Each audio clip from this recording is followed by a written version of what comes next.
చాలా రాత్రైందే. అవునే, పొద్దున్నే తొందరగా పనికెళ్ళాలి. నిద్రపోవాకు, పొద్దున్నే పనికెళ్ళాలా. వస్తాను.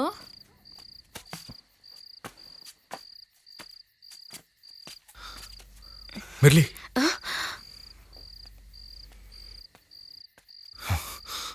యాడకి పోయావు? ఎంతసేపటి నుంచి ఎదురు చూస్తున్నానో తెలుసా? క్రిస్మస్ వస్తుంది కదా, అందుకే చర్చికెళ్ళాం. సరే సరే, నేను ఎన్నే ఉంటాను, నువ్వు వెళ్ళి బట్టలు తెచ్చుకో, మనం ఎన్ని వెళ్ళిపోదాం. ఎందుకు ఇట్ట మాట్లాడుతుండవు? ఏదైనా గొడవ అయిందా? నాతో కలిసి బతకాలని రోజు దేవుడితో పోట్లాడుతున్నావు కదా, నీ కోరిక నెరవేరింది. ఇప్పుడు నా దగ్గర 30 లక్షల రూపాయలు ఉన్నాయి. వాటితో మనం ఎక్కడైనా బతికేయచ్చు. పో, వెళ్ళి త్వరగా వచ్చాయి. ఆ డబ్బుతో మనం ఎన్నాళ్ళు బతకగలమంటావు? ఒకేడు, పోనీ 2 ఏళ్ళు, ఆ తర్వాత మళ్ళీ దొంగతనం చేస్తావు. నేను నా బిడ్డలు నువ్వింటికి వస్తావా లేక పోలీస్ స్టేషన్లో ఉండావా అన్న భయంతో సావాలి. అంతేగా, ఆ దొంగ డబ్బు మనల్ని బతకనివ్వదు. మనం ఎందుకు పారిపోవాలి? ఈ ఊళ్ళోనే పెళ్లి చేసుకుని బతుకుదాం. మా అయ్యతో నేను మాట్లాడతాను, తప్పకుండా ఒప్పుకుంటారు. ఆ డబ్బు మనకు వద్దయ్యా. నేను చెప్తే వింటావు కదా. సానా పొద్దుపోయింది, నువ్వు వెళ్ళి పడుకో.